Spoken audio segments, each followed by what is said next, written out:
At sa araw nga na to ay magkasama kami mamimili ng asawa ko.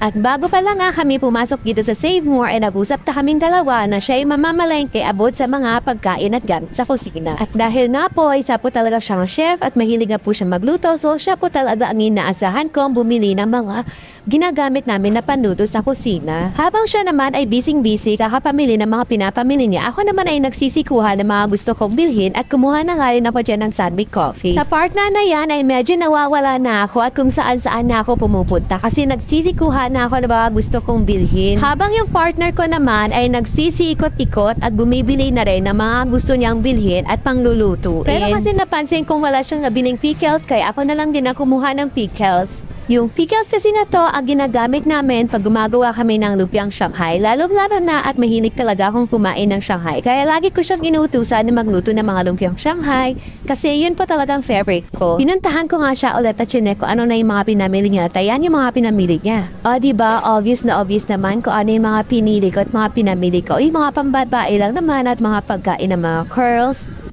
Habang siya naman, ang pinamimili niya ay mga chicken na stock namin sa ref. Tapos sabi nga niya sa akin, bibili daw siya ng 3 kilong chicken wings kasi kailangan daw niya yan para sa buffalo wings dahil meron niya daw po kaming lulutuin na order ng client namin. First try nga ng kilo dyan is 2 kilos pa lang daw, so kulang pa kasi ang kailangan daw niya ay 3 kilos kaya nagdagdag pa siya dyan. Kumuha siya ulit at pinakilo niya ulit dyan kay kuya. Habang ako nga naman ay ikot ng ikot at kung ano-ano pang pinanggagawa ko dyan. At sinabi ko nga sa kanya na pupunta muna ako sa kabilang side ng meat shop kasi gusto kong bumili ng pork giniling. Yun nga lang wala daw pork giniling, beef giniling na lang dito. Pero sabi naman ni ate, pwede naman daw nila akong gawa ng giniling of pork.